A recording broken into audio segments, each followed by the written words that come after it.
اللہ کے نام سے شروع جو بڑا مہربان ہمیشہ مہربانیاں فرمانے والا ہے۔ میرے اللہ نے حکم ارشاد فرمایا ہے والذین، اور وہ لوگ یتوفون جو فوت ہو جائیں، منکم تم میں سے، ویذرون اور وہ چھوڑ جائیں، ازواجن بیویاں، کہ بندہ فوت ہوا ہے اور اس کی بیوی پیچھے رہ گئی ہے، تو میرے اللہ نے حکم ارشاد فرمایا یتربصنا، تو وہ پھر روکے رکھیں بیویاں، بانفسہن اپنے آپ کو، اربعۃ اشہر 4 مہینے، وعشرا اور 10 دن اضافی، 4 ماہ اور 10 دن تک وہ خاتون جس کا شوہر فوت ہو جائے وہ اس کے سوگ میں اپنے آپ کو روکے رکھے۔ یہ اس عورت کی عدت بیان کی جا رہی ہے جو بالغہ ہو، منکوحہ ہو اور غیر حاملہ ہو، حمل والی نہیں ہے، تو اس کی عدت یہ ہے کہ اگر اس کا شوہر فوت ہو گیا ہے تو 4 ماہ اور 10 دن تک اپنے آپ کو روکے رکھے۔ لیکن اگر وہ حمل والی ہے، اس کے پیٹ میں بچہ ہے، تو جس کے پیٹ میں بچہ ہے اس کی عدت وضع حمل ہے، جب وہ بچہ پیدا ہو جائے گا تو وہ عدت سے نکل جائے گی، چاہے بچہ 1 مہینے کے بعد پیدا ہو جائے یا بچہ 8 مہینوں کے بعد پیدا ہو۔ تو یہاں پہ فرمایا گیا کہ وہ عورت جس کا خاوند فوت ہو گیا ہے وہ اپنے آپ کو 4 ماہ اور 10 دن تک عدت کے لیے روکے رکھے، یہ عورت کے لیے سو گئے۔ اور جو عدت پہ بیٹھی ہے خاتون، اس کے لیے پھر ضروری ہے کہ وہ زیب و زینت والے کام نہ کرے، اس کے لیے ضروری، ہر عورت کے لیے ضروری ہے کہ وہ غیر محرم کے متھے نہیں لگے، غیر محرم سے نہیں ملے۔ تو بالخصوص یہ عورت جو ہے یہ ایسا کوئی کام نہیں کرے جس سے غیر اس کی طرف متوجہ ہو، یہاں تک کہ بتایا گیا ہے کہ مہندی نہیں لگائے، یہاں تک کہ یہ عورت بالوں میں تیل نہیں لگائے،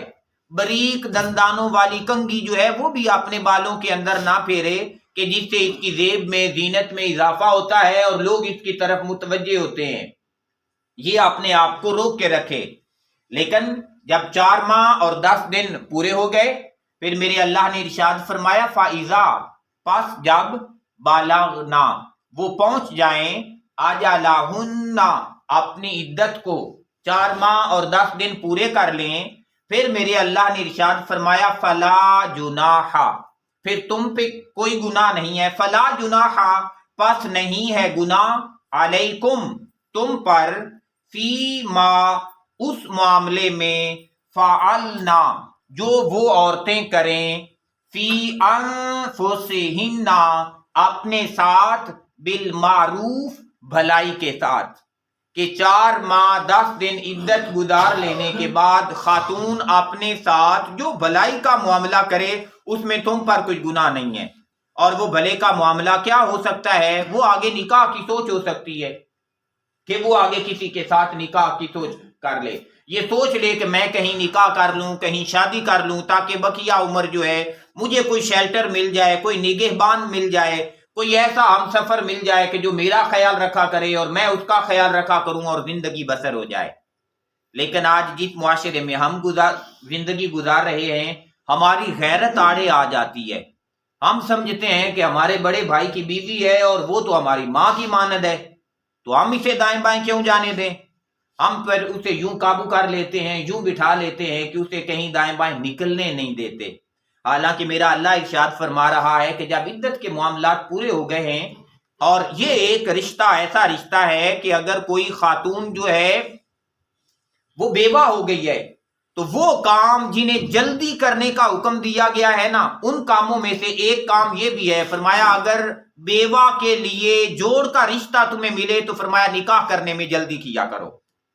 حالانکہ ہماری سوچ اور ہمارا خیال اس بات کی طرف نہیں جاتا، ہمیں لگتا ہے کہ شاید ہمارے بھائی کی بیٹی یا ہمارے بیٹے کی، جو ہمارے بھائی کی بیوی ہے یا ہمارے بیٹے کی بیوی ہے، اگر بھائی فوت ہو گیا ہے یا بیٹا فوت ہو گیا ہے تو اگر یہ بیوی کہیں اور نکاح کر لے گی تو ہماری عزت کا کیا بنے؟ بھائی آپ کی عزت ہمیشہ کے لیے قائم رہے گی، بلکہ آپ اللہ اور اس کے رسول کے احکام پہ عمل کریں گے تو عزتوں میں مزید اضافہ ہوگا۔